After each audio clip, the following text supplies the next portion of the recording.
Entendes o que estás lendo?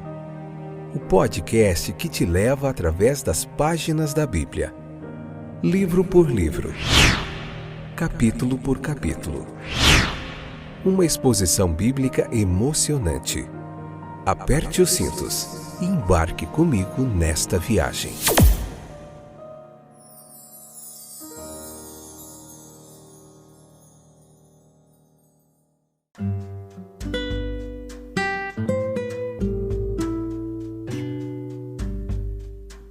Olá, meus queridos companheiros de viagem através das páginas da Bíblia. Que joia demais poder estar aqui mais uma vez para compartilhar com vocês uma porção da preciosa palavra de Deus. Hoje, Josué capítulo 19, episódio de número 922, 11ª temporada. Vamos falar um pouquinho sobre fraternidade. O que diz esse capítulo 19, especificamente o versículo 9. Antes de mais nada, o meu bem-vindo a você que está chegando aí pela primeira vez. A você que sempre nos acompanha aí fidedignamente, ouvindo cada episódio, cada capítulo. Eu espero sinceramente que essa porção da palavra de Deus ou essas porções estejam abençoando grandemente sua vida. Se isso assim está acontecendo, compartilhe com mais gente. Em todos os distribuidores de podcasts e áudio aí na internet, nós temos esse trabalho de forma gratuita para você. Nós já alcançamos 96 países, pessoas de 96 países já têm acessado esse trabalho em mais de 5 continentes. Deus tem alcançado vidas através de um trabalho tão despretensioso de comentar a Bíblia capítulo por capítulo, um trabalho pioneiro. Você não encontra nada igual no Spotify, no Deezer, na Amazon, na Apple Podcasts, mas tem esse trabalho que Deus tem nos dado graça de ser um canal para transmitir para você tudo aquilo que temos acumulado de bagagem, de conhecimento do texto bíblico, trazendo muita teologia bíblica, meditando em muitos outros comentaristas do texto sagrado para trazer para você o que há de melhor no exegese clara, objetiva, uma hermenêutica do texto sagrado que traz para você sem mistura todo o texto e o contexto, numa interpretação histórico-gramatical do texto sagrado, para você compreender mais da palavra de Deus. Veja, o versículo 9 do capítulo 19, leia lá, diz assim: sua porção de terra foi tirada de uma parte da herança de Judá, pois o território de Judá era grande demais para eles. Assim, a tribo de Simeão recebeu sua herança dentro do território de Judá. Veja, uma ideia de fraternidade que deveria ser reconhecida para que os verdadeiros princípios da justiça pudessem ser estabelecidos naquele início da comunidade de Israel. Veja, justiça não implica igualdade. Tratar todos igualmente muitas vezes é injusto, visto que pessoas diferentes têm diferentes necessidades. Veja, teria sido injusto dar porções iguais a Judá e Simeão. Na família, a justiça não exige que todos os filhos sejam tratados da mesma maneira, mas sim que cada um seja tratado de acordo com a sua disposição e necessidades. Mas para isso, é preciso haver compreensão, compaixão. Portanto, estas são necessárias para a administração da justiça. A igualdade social grosseira, ela não regenerará a sociedade. A ideia de fraternidade, ela deve viver em primeiro lugar e trazer consigo a consideração e a compaixão, sem as quais não podemos ser justos uns com os outros. A providência muitas vezes é mais justa do que parece, porque não visa estabelecer uma igualdade mecânica, estruturalista, mas ela conhece a condição individual de cada pessoa e Deus age de acordo com as necessidades específicas de casos específicos, que podem ser totalmente desconhecidas para nós. A ideia de fraternidade ela precisa ser concretizada para que os homens vejam a aplicação prática dos princípios da justiça. Judá tinha demais. Poucos homens estão dispostos a admitir que têm demais. E por isso muitas vezes prejudicam os outros e se apropriam avidamente do que não precisam.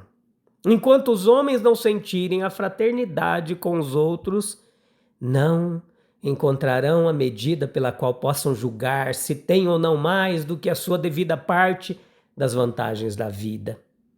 O egoísmo ele engrandece as necessidades e os méritos de um homem, minimiza as necessidades e os méritos dos outros.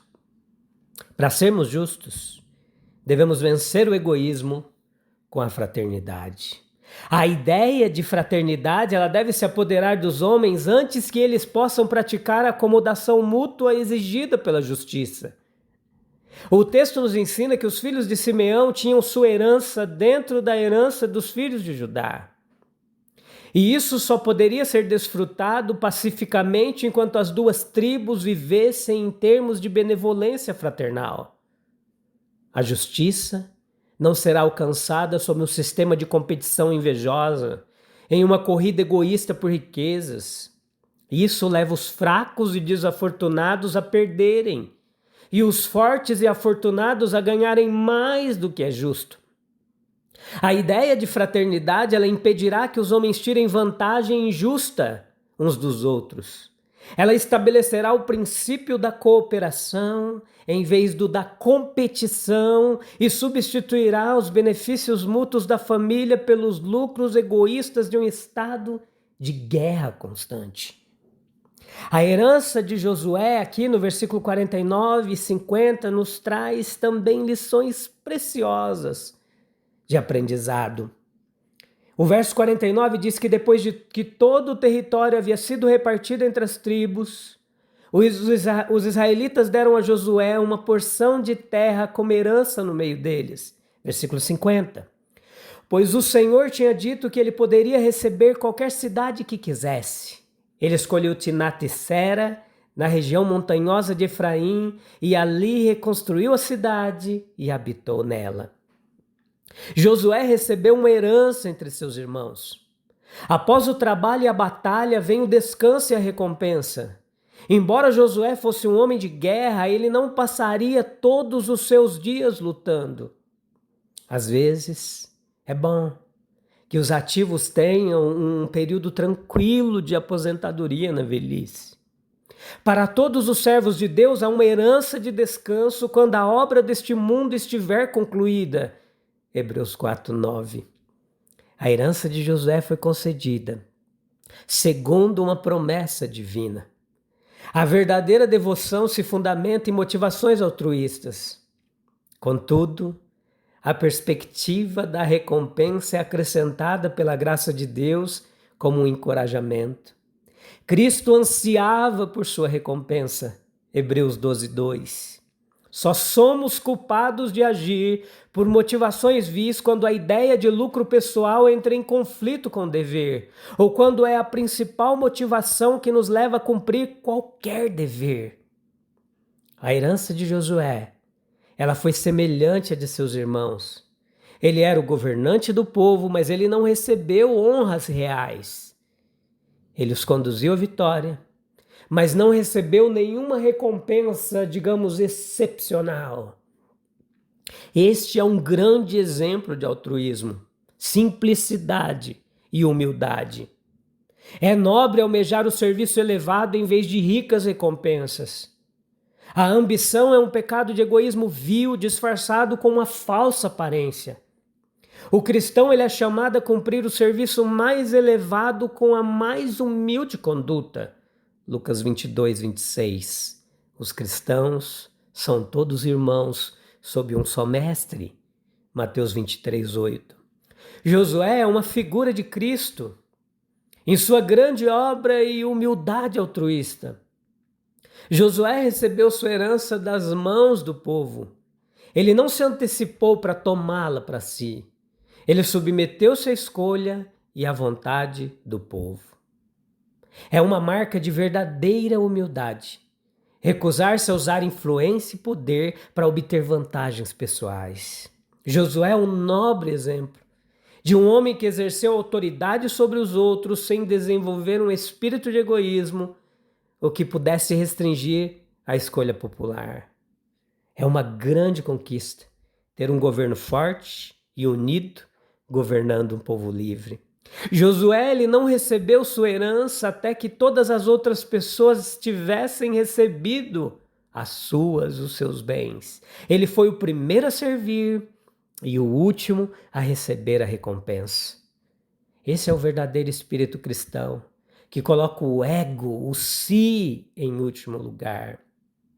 Aquele que se dedica verdadeiramente ao dever, ele não buscará sua recompensa antes de concluir sua tarefa.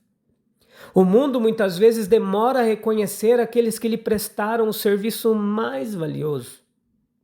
Quando terminaram de dividir a terra, Josué recebeu sua parte. Não foi o primeiro, como costuma acontecer com os reis, mas o último. Quando todos foram servidos, então chegou a sua vez. Embora tenha esperado mais tempo, a sua parte finalmente chegou.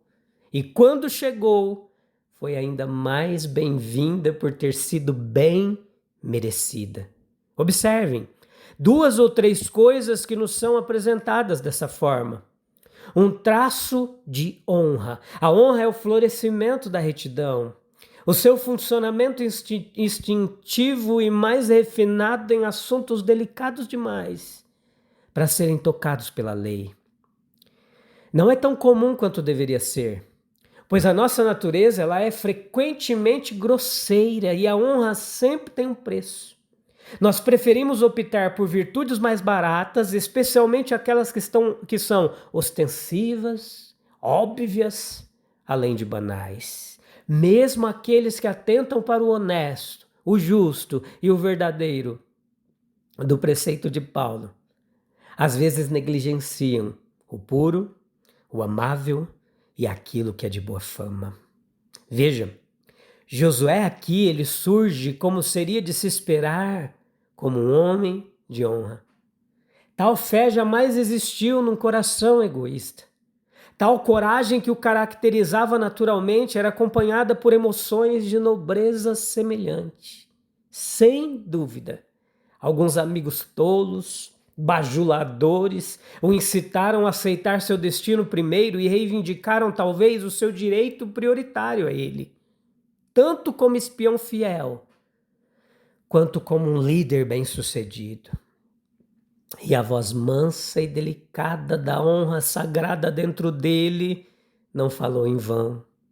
Como no navio afundando em que um capitão corajoso é o último a abandoná-lo em busca de segurança, assim Josué escolhe ser o último a ser servido. Todas as melhores partes do país são disputadas avidamente pelas tribos. Josué vê tudo ser distribuído por sorteio, mas não se deixa levar pela visão da perda a ponto de invejar os outros. Nem se contagia com a ganância do exemplo alheio. Tranquilo, sentindo-se rico em enriquecer os outros, em paz em proporcionar descanso aos outros, ele encontra recompensas superiores a qualquer propriedade e alegrias superiores a qualquer riqueza. Eis aqui um exemplo que todos deveriam seguir. A defesa dos nossos direitos é por vezes um dever. Em prol do bem comum, nós podemos ser obrigados a resistir e contestar a injustiça. Mas tal defesa deve ser sempre praticada com pesar e evitada sempre que possível. O preceito que nos obriga a dar a capa a quem a cobiça certamente inculca a renúncia de direitos sempre que isso possa trazer alguma vantagem para o nosso próprio bem, para manter a alma em um estado de espírito adequado e digno. Devemos cultivar essa honra que pensa em algo mais sublime do que seus direitos individuais. E também pelo bem dos outros, pois a honra é uma das forças do bem mais sutis. porém mais poderosas que existem. Ela atrai os homens para um caminho melhor, os encanta com a integridade, é a raiz da fraternidade e da paz. Especialmente todos os líderes de seus semelhantes devem cultivar essa honra. Ela não é muito comum entre soberanos ou estadistas. Os homens tendem a esquecer que o egoísmo é vulgar. Seja ele motivado pela ambição de ascender ao trono ou pela ganância sórdida, todo egoísmo é vil e nos grandes é extremamente prejudicial. Ele gera guerras, corrompe o patriotismo de um povo, impede o surgimento da confiança na justiça, no patriotismo e na sabedoria dos governantes, que dá tranquilidade às nações. Nos líderes de círculos menores, como nas cidades, nas igrejas, há o mesmo espaço para esse elevado princípio. Israel ele foi abençoado nisso. Seu líder era um homem mais altruísta. E aquele que ocupava a posição mais elevada era o mais honrado. A fraternidade é o solo onde a justiça verdadeira floresce. Quando o coração deixa o egoísmo e aprende a considerar o outro, a distribuição se torna justa e a convivência se torna pacífica. E como Josué, aquele que serve primeiro e espera por último, descobre que a verdadeira herança ela não é apenas recebida, ela é merecida diante de Deus. Pense comigo, nós temos vivido com o espírito de fraternidade? Ou ainda medimos tudo pelo nosso próprio interesse? Estamos dispostos a servir primeiro e confiar que Deus cuidará de nossa herança no tempo certo? É importante a gente refletir em tudo isso e buscar a presença de Deus para encerrar mais um episódio. Vamos orar? Tem um local calmo e tranquilo para você fechar a porta no secreto e falar com o Rei dos Reis e o Senhor do Universo? Vem comigo. Senhor, ensina-nos a viver como verdadeiros irmãos, vencendo o egoísmo, praticando a justiça com amor. Dá-nos um coração humilde como o de Josué, que sabe servir sem buscar recompensa imediata, e que nós confiemos na Tua providência e aguardemos com fé a herança que o Senhor preparou para nós. Amém, amém, amém. Joia demais, satisfação ter a sua audiência e a sua paciência. A gente volta no próximo episódio para continuar meditando na Palavra de Deus. Um abraço, Deus continue te abençoando. Até breve. Tchau, tchau.